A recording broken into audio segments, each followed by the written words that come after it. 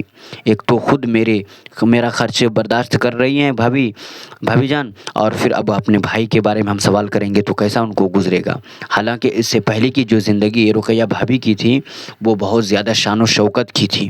آپ نے پڑھا تھا کہ جب وہ میکے کے اندر تھی تو 4-5 نوکریں اور پھر مہینے کے خرچ بھی کافی تھے، لیکن جب شادی ہونے کے بعد اپنے سسرال آئیں ننھے بھائی کے پاس تو ننھے بھائی کچھ کماتے تو تھے نہیں، اکثر و بیشتر وہ جیل ہی میں رہتے تھے۔ اس کی وجہ یہ تھی کہ وہ سیاست سے بہت زیادہ شوق رکھتے تھے، پولیٹیشین آدمی تھے، سیاست سے شوق رکھتے تھے، اسی لیے جہاں کہیں بھی کوئی بھی معاملہ ہوتا تھا سب سے پہلے آگے رہتے تھے، جس کی وجہ سے کیس ہو جایا کرتا تھا اور پھر جیل جانے کی نوبت آ جاتی تھی، تو اکثر و بیشتر جیل میں ہی رہتے تھے۔ تو رقیہ بھابھی کے 3 بچے تھے ٹوٹل، 3 کا بھی خرچ اٹھانا، پھر اس کے بعد پھر شمی کا خرچ اٹھانا، اسی طریقے سے طالب علم کے انجمنوں میں پیسے دینا اور بھی بہت سارے کام میں پیسے دیتی تھیں۔ ان تمام باتوں کو دیکھ کر شمی سوچی کہ کس طریقے سے اپنے بھائی کے لیے ہم پیسے مانگیں، لیکن سسکتی ہوئی آئی اور پوچھی کیا بات ہے، تو وہ بولنے سے عاجز ہو گئی، رک گئی۔ اس کے بعد پھر اسے روم میں لے جایا گیا۔ اس کے بعد پھر شمی سے پوچھ رہی ہیں رقیہ بھابھی، تو انہوں نے بتایا کہ میرے بھائی کا فیس مجھے جمع کرنا ہے، میرے پاس پیسے نہیں ہیں۔ تب پھر جا کر کے رقیہ بھابھی نے اپنے بچے کے لیے بنائی ہوئی چوڑی، یعنی ریحانہ کے لیے سونے کی چوڑی بنائی تھی، صرف ایک ہی مرتبہ وہ ریحانہ وہ چوڑی پہنی تھی، وہ نکال کر الماری سے شمی کو دے دیا اور شمی کو کہا کہ اسے تم لے کر جاؤ اور صبح سویرے چلے جاؤ تاکہ اندھیرا نہ ہو پائے اور اپنے بھائی کے لیے فیس جمع کر دو گی۔ تو سوچئے کتنا ہمدرد انسان تھی وہ۔ تو یہاں سے ہمیں ایک سبق سہیل عظیم آبادی دے رہا ہے کہ انسان چاہے کتنا ہی پریشانی میں کیوں نہ ہو، اپنے آپ میں اسے ٹوٹنا نہیں چاہیے، ہمت رکھنا چاہیے، حوصلہ رکھنا چاہیے، جس طریقے سے کہ بھابھی جان نے ہمت حوصلہ رکھا۔ پیسے والے ہونے کے ناطے یہ کہاں سسرال میں پریشانی میں آئیں، اس کے بعد بھی انہوں نے ہمت رکھی، اپنے بچے کو صحیح طریقے سے چلایا، اسی طریقے سے اور بھی لوگوں کی ذمہ داری اپنے ذمن میں لی، یہاں تک کہ شاعر جب اختر آتا ہے تو اسے بھی بہتر سے بہتر مشورے دیتی ہیں، یہاں تک کہ یہ کہہ ڈالتی ہیں کہ تم جاؤ، اگر تمہیں اس سے محبت ہے، دل لگی ہے، تم اس سے شادی کر کے آؤ، میرے پاس اسے رکھ دینا۔ سوچئے خود کا خرچ بڑی مشکل سے برداشت کر رہی ہیں 450 روپے میں، اور پھر اوپر سے کہہ رہے ہیں کہ اس کو بھی لے کر آؤ۔ تو یہ ہمت کی استقلال تھی۔ اگر ایسی مائیں ہمارے درمیان، ایسی بہنیں ہمارے درمیان ہو جائے تو یقینی طور پر مصنف بھی کامیاب، یعنی رائٹر بھی کامیاب ہے، اور وہ جو اس کام کو اختیار کر لے، اس طریقے کو اختیار کر لے، وہ بچی بھی کامیاب ہے۔ تو چلیے اب سوال جواب کرتے ہیں۔ مختصر ترین سوال، مختصر کے معنی آتا ہے چھوٹے، سمجھ گئے، چھوٹے سوالات۔ سہیل عظیم آبادی کہاں پیدا ہوئے؟ تو آپ نے پیچھے پڑھا کہ سہیل عظیم آبادی پٹنہ میں پیدا ہوئے۔ سہیل عظیم آبادی کے بچپن کا کیا نام تھا؟ تو آپ جواب دیں گے سہیل عظیم آبادی کے بچپن کا نام سید مجیب الرحمن تھا۔ سہیل عظیم آبادی کے افسانوں کے پہلے مجموعے کا نام کیا تھا اور وہ کس سال شائع ہوا؟ تو سہیل عظیم آبادی کے پہلے افسانے کا نام تھا چار چہرے، اور وہ کب شائع ہوا تھا؟ تو وہ شائع ہوا تھا 1934 عیسوی میں۔ کب شائع ہوا تھا؟ چار چہرے 1934 عیسوی میں۔ اسی طریقے سے اگر سوال آ جائے سہیل عظیم آبادی کی ابتدائی تعلیم کس مدرسے سے ہوئی؟ سہیل عظیم آبادی کی ابتدائی تعلیم کس مدرسے سے ہوئی؟ تو جواب دینا ہے گاؤں کے مدرسے سے ہوئی۔ کس مدرسے سے؟ گاؤں کے مدرسے سے۔ سوال کیا ہے؟ اگلا سوال دیکھتے ہیں۔ رقیہ بھابھی کے جس دیور کا کردار کہانی میں پیش کیا گیا اس کا نام کیا تھا؟ تو جواب آ جائے گا اختر۔ رقیہ بھابھی کے دیور کا کیا نام تھا؟ اختر۔ رقیہ بھابھی کے شوہر کو بار بار کیوں جیل جانا پڑتا تھا؟ تو رقیہ بھابھی کے شوہر کو بار بار جیل جانے کی وجہ سیاست کے شوق کی وجہ سے وہ بار بار جیل جاتے تھے، کیونکہ مقدمہ پڑ جاتا تھا اور مقدمہ پڑنے کی وجہ سے وہ جیل جاتے تھے۔ چلیے، رقیہ بھابھی کس لڑکی کی تعلیم کا خرچ خود برداشت کرتی تھیں اور کیوں؟ دیکھیے، رقیہ بھابھی شمی نام کی لڑکی کی خرچہ خود برداشت کرتی تھی کیونکہ وہ غریب تھی اور پڑھنے کا انہیں شوق تھا۔ سمجھ گئے؟ یہ جواب دینا ہے۔ رقیہ بھابھی کو سونے کی چوڑیوں کو کیوں فروخت کرنا پڑا تھا؟ فروخت کے معنی بیچنا ہے۔ رقیہ بھابھی کو سونے کی چوڑیاں فروخت کرنے کی وجہ کیا تھی؟ تو شمی کے بھائی کے فیس ادا کرنے کے لیے۔ وہ فیس کس کا تھا؟